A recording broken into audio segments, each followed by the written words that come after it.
Klee, Fleeting Sunlight. All character stories.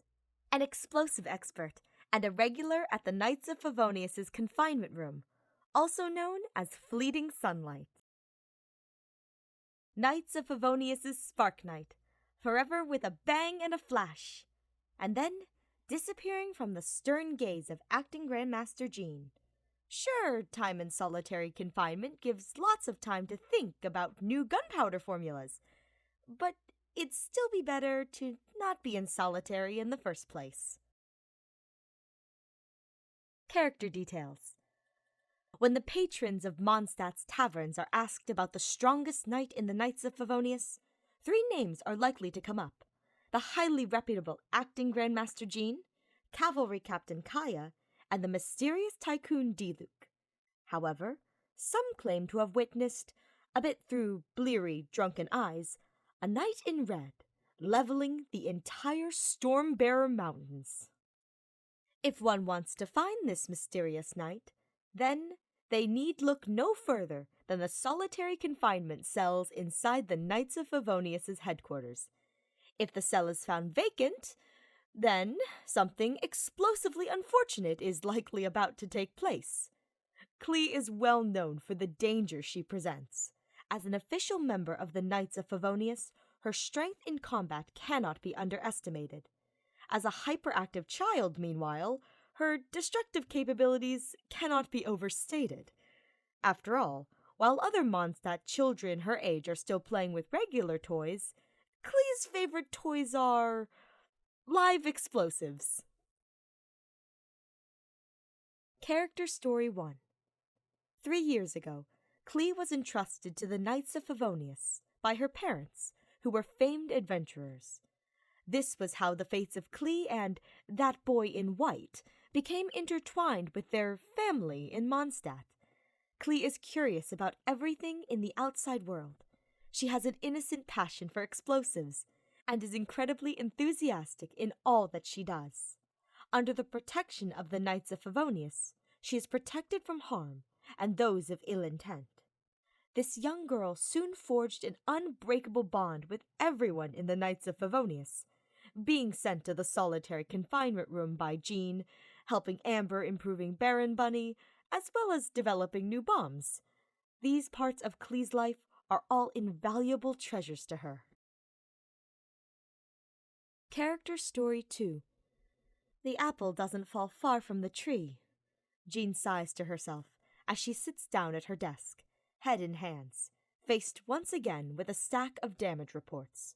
Carts blasted beyond repair, storage shacks burnt down, forced fires that the Knights barely managed to contain, not to mention the suspiciously high number of deaths from unnatural causes among the fish in Starfell Lake. There's only one potential culprit behind all of this, and she just so happens to be one of their own, Klee. Faced with Jean's stern glare, the harmless-looking Klee surrenders all her concealed explosives.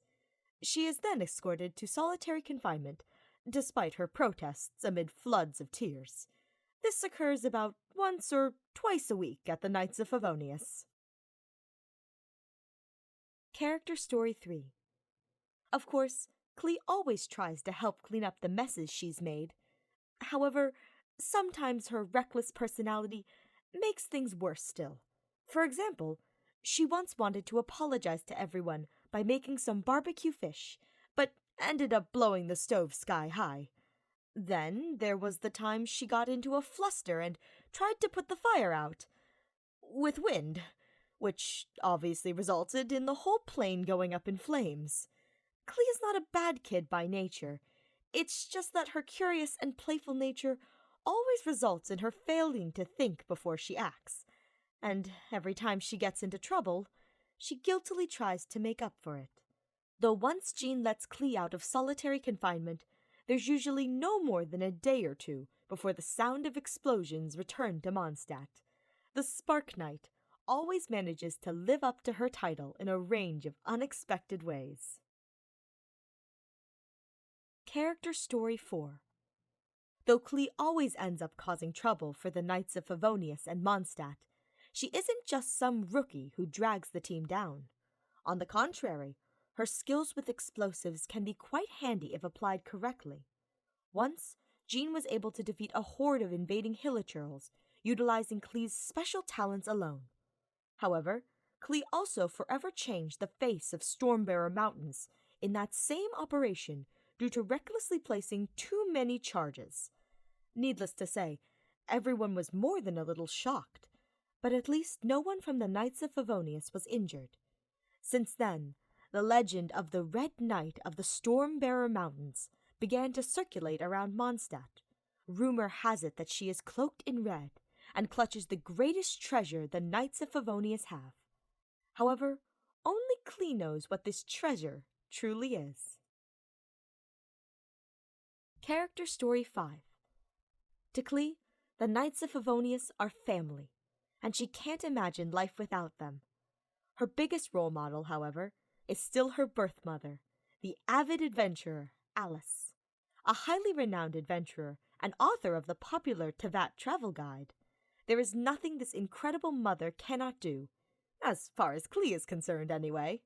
Whether it's the way she used to guide Klee step by step through the techniques for adding gunpowder and selecting fuses, or the encouragement she'd give Klee to express her creativity through ever bolder and more beautiful fireworks, or that time she taught her how to identify Star-Snatched Cliff's load-bearing points, then place explosive charges accordingly to bring the whole thing down, or that time they stuck their tongues out at each other awkwardly while being told off by Huffman of the Knights of Favonius. Klee has many treasured memories of her mother. This was the way things were until her parents left to travel to somewhere dangerous and far away. They entrusted Klee to the Clare of Albedo and the Knights of Favonius. Though still small, Klee knew she would one day become just like her mother. One day, her explosives would become something that her mother would be proud of. Dodoco.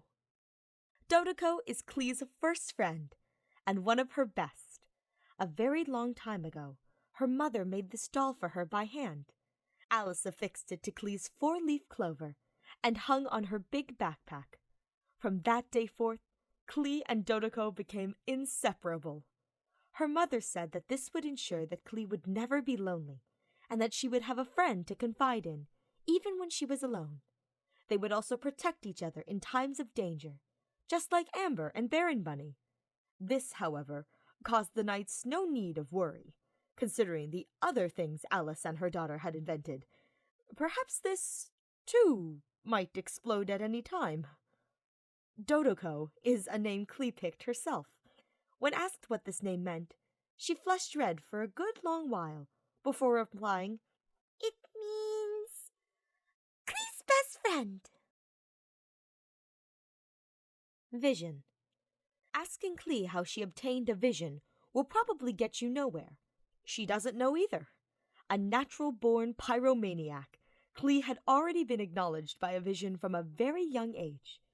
According to Klee herself, she had been creating a bomb that was even bigger than super big. This was her very first solo project, but the results were far from expected.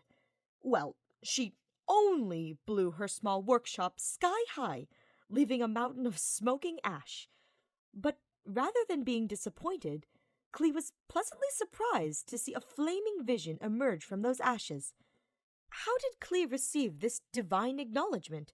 Was it her talent and passion for explosives, the individualistic nature she got from her mother, or her shining innocence? Regardless, Klee had already obtained such a coveted item at a tender, carefree age. Regardless of what she faces as she grows up, she will never give this present up.